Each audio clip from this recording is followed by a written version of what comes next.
Quincy J. Tuttle. Anger is a terrible architect. It doesn't build homes, bridges, or peace. It constructs only walls of chaos, and the one who ends up trapped beneath the rubble is almost always the very person who carried it in the first place. Few stories capture this truth more hauntingly than that of Quincy J. Tuttle. On October 23, 2013, Tuttle, just a sixth grader, walked into Frontier Middle School as if preparing for war. His backpack wasn't filled with textbooks or homework. It carried a handgun, ammunition, and several knives. His mission, according to investigators, was to confront a classmate accused of bullying his friend by calling him gay. But the chilling part is that this wasn't some impulsive outburst, it was a calculated plan. Ironically, what brought Quincy down wasn't the vigilance of school security or the awareness of staff. It was his own mother. When she noticed her kitchen knives had vanished, she immediately sensed something was wrong. Her decision to alert the school stopped a potential tragedy before it could unfold. But Quincy wasn't simply a kid with bad judgment. He had a documented mood disorder, struggled with authority, and carried deep, uncontrolled anger. Authorities later revealed that this was not his first attempt. Twice before he had smuggled a gun onto school grounds undetected, and chillingly, he had considered other targets. He has had a long history of behavior outbursts. I think that based on parent report and clinical reports, these outbursts have increased in the last year. Those issues are not going to go away. I see him as a risk to himself. I see him as a risk to others. Even in the courtroom, his rage burned through. When the commissioner ordered he remain in custody, Quincy erupted, cursing, refusing to leave, and resisting so violently he had to be escorted out.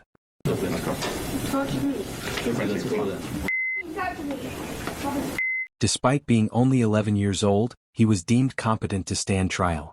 He ultimately pleaded guilty to 2 counts of first-degree attempted assault, firearm theft, and weapon possession on school grounds. His sentence: 2 years in juvenile detention, 2 years of probation, and community service. But if Quincy's courtroom meltdown shocked observers, the next teen defendant pushed defiance even further, by flashing the judge her middle finger. Penelopey Sodto.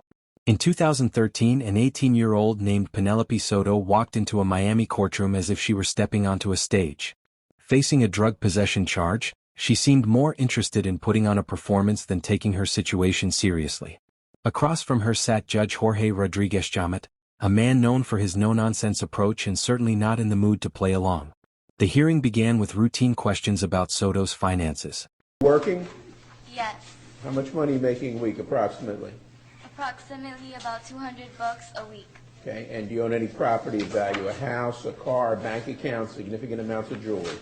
Yes. What do you own? I own a lot of jewelry already. When the judge asked her to estimate the value of her jewelry, Sodto giggled, dismissing the gravity of the moment as though the courtroom were a comedy club. Okay. As well as Go ahead. a car. Well, how much would you say your jewelry is worth? It's not a joke, you know. We are not in a club now. Okay, but it's Well, you see, we are not in a club. Be serious about it. I'm serious about it. You're being very. I can see you're serious. Judge Rodriguez Jamet immediately cut through the act, sternly reminding her that the proceedings were not a joke. But Sodto wasn't ready to drop her cavalier attitude. It's all right. You just made me laugh. I apologize. It's all right. How much is your jewelry worth? It's worth a lot of money. Like what? Like Rick Ross. Huh? It's worth Ma'am, money. have you had any kind of drugs in the last 24 hours?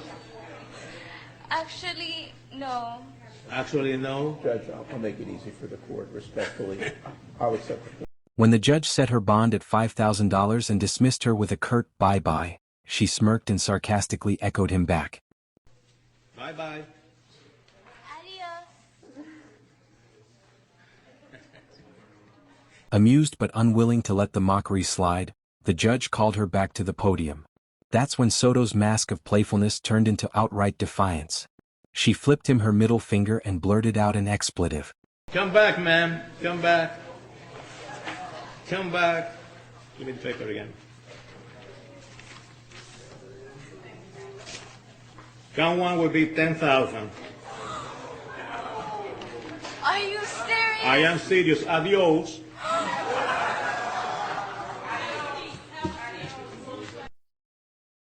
That was the breaking point. The judge, visibly angered, slapped her with a contempt of court charge and added an additional 30-day jail sentence. Come back again. Come back again. Bring him back again. What's up? I believe I heard you saying to... Yes, I did. I'm not going to the... I believe you... Did you say... Actually, I Did you say that? Yes, sir, I did. Oh, you did say that? I'm not I find you in denying. direct criminal contempt. 30 days in the county jail. In a single impulsive gesture, Sodto had transformed a relatively straightforward hearing into a life lesson she would never forget. 5 days later, Sodto reappeared before the same judge, this time humbled. Her demeanor had changed completely. She apologized, admitting she had acted foolishly and explained that drugs and alcohol had clouded her judgment. Her attorney reinforced this, painting her behavior as the product of an impaired state rather than a truly malicious intent. To her relief, Judge Rodriguez Chamet showed leniency. He vacated the contempt charge, dropped the $10,000 bond, and urged Sodto to seek drug counseling. In a surprising turn, he allowed her to walk free from the courtroom that very day. At 16, the next entry threw his life away. And he did it laughing. Nicholas Lindsay. On February 21, 2011, St. Petersburg police officer David Crawford responded to what should have been a routine call, reports of a suspicious person near Tropicana Field. For a veteran officer, it was nothing unusual. But within minutes, that ordinary call would erupt into tragedy. Crawford spotted a teenager, pulled his cruiser to the side and stepped out. Moments later, another officer nearby heard the crack of gunfire echo through the night. By the time backup arrived, Crawford was lying on the pavement, mortally wounded, his body riddled with bullets. The city of St. Petersburg was plunged into grief, and a massive manhunt began almost immediately. Over 200 officers from across Tampa Bay swarmed the streets in search of the killer. The break came the very next night. 16-year-old Nicholas Lindsay was arrested at his home. His own mother had suspected the truth. After hearing the suspect description, she urged her son to come clean. At first, Lindsay lied, spinning stories that quickly unraveled under questioning. Eventually, he admitted to shooting Crawford and confessed to tossing the murder weapon into a nearby creek. His background offered troubling signs of a downward spiral. Prior arrests for grand theft and trespassing, a juvenile record stacked with warnings. His Facebook page painted the rest of the picture. Gang signs, fistfuls of cash, a teenage boy desperate to project toughness. On March 23, 2012, justice was delivered. Lindsay was convicted of first-degree murder and sentenced to life in prison without the possibility of parole. Appeals in 2013 and again in 2017, where his attorneys pushed for a reduced 40-year sentence, were both denied. What the court decided was that juveniles, people under the age of 18 that commit a crime, don't have the same mental capacity to think like adults. Therefore, they should be treated differently. At his resentencing hearing, Lindsay was even caught on camera laughing, provoking outrage from Officer Crawford's family. His daughter, unable to contain her fury, called him an animal. Few could disagree. Justice was served, and I'm glad it's over, and it just kind of proves to me that he's an animal as he sat there smiling. Nicholas Lindsay thought he was untouchable. Instead, he secured himself a lifetime behind bars. A teenager frozen in time, now condemned to grow old in prison. And as shocking as this case was, the next crime pushes the limits of comprehension. A teenage girl who stabbed her own mother 79 times, claiming she did it to save the world. Isabella Guzman. In 2013, 18-year-old Isabella Guzman committed an act so shocking it left her community in disbelief. That evening, her mother, Yunmi Hoi, returned home after a long day at work. She climbed the stairs to take a shower, unaware that danger was waiting just outside the bathroom door. Within moments, the peaceful routine of her evening unraveled into horror. Her husband, who had been downstairs, suddenly heard loud crashing sounds followed by blood-curdling screams. Alarmed, he ran upstairs only to find the bathroom door locked. What he did see was chilling, blood seeping from beneath the frame. Panicked, he dialed 911. When he turned back, the door was open. Standing in the doorway was Isabella Guzman, clutching a bloodied knife, her expression vacant and trance-like. Behind her, the scene was gruesome. Yunmi Hoi's body lay motionless, riddled with wounds. Investigators would later confirm that she had been stabbed more than 79 times. Isabella fled immediately but was located the next day in a nearby parking garage. Yet what followed in court was even more unsettling than the crime itself. Forensic psychologists revealed that Isabella had been suffering from schizophrenia. According to her delusions, she believed she was not killing her mother at all but destroying a malevolent figure, someone she thought needed to die to save the world. Because of her condition, Isabella was found not guilty by reason of insanity. Rather than prison, she was confined to the Colorado Mental Health Institute in Pueblo, where she would remain until doctors deemed her safe. In 2020, Guzman petitioned for release, claiming medication had restored her clarity. She expressed deep remorse and even alleged years of abuse within her family. My mom was terrible, and I was injured in the process. I have the scars on my hands. I don't know if you can see or not. I'm not mentally ill anymore. I'm not a danger to myself or others. If I could change it or if I could take it back, I would. When I did that, and I have since been restored to full health. But authorities, unconvinced, chose caution.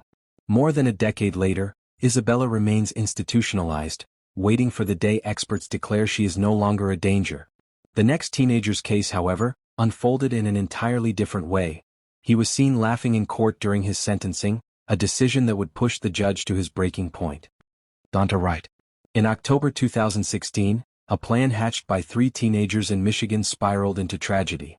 Dant Wright, along with his friends Jermarius Ellison and Delreno Gracie, set out to rob 18-year-old Jordan Klee, a high school football player. Their target was simple: drugs, clothes, or shoes. But what was meant to be a quick theft ended in senseless violence. Instead of stolen goods, the night produced a murder scene. Klee's lifeless body was discovered the next day by a maintenance worker at Pine Lake Village Apartments, shocking the community. When questioned, Wright confessed to pulling the trigger. That admission earned him a plea deal and spared him from facing a full trial. But what happened during sentencing left the courtroom shaken. As Klee's family delivered heart-wrenching victim impact statements, Wright appeared disturbingly unbothered. Witnesses described him smirking and making offhand remarks that showed little remorse, almost as if he didn't grasp the weight of what he had done. Judge David Swartz noticed. His patience wore thin as Wright's demeanor clashed with the grief in the room.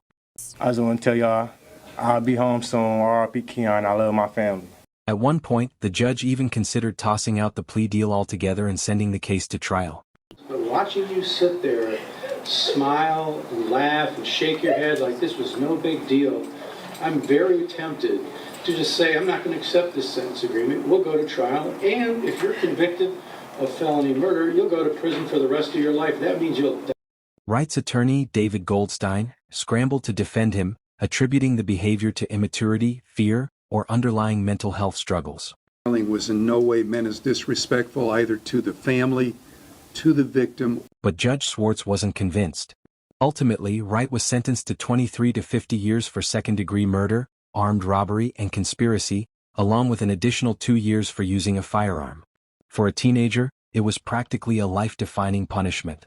And yet, in another chilling case, the very next young defendant, just 15 years old, would receive an actual life sentence for the unthinkable crime of killing her own mother. Carly Madison Greg. On March 19, 2024, 14-year-old Carly Madison Greg walked into her mother's bedroom armed with a .357 Magnum revolver. In a chilling display of determination, she fired 3 rounds, killing her mother, 40-year-old Ashley Smiley, instantly. But what happened next revealed just how deliberate her actions were. Instead of panicking, Carly picked up her mother's phone and calmly texted her stepfather, Heath Smiley, asking when he would be home. This wasn't a cry for help, it was part of a plan. Soon after, she invited a friend over, showed her the lifeless body, and chillingly remarked that she had more bullets saved for Heath. When Heath finally returned, he was met not with a greeting but with gunfire. Carly shot him in the shoulder. Despite his injury, Heath managed to wrestle the weapon away from her and dial 911.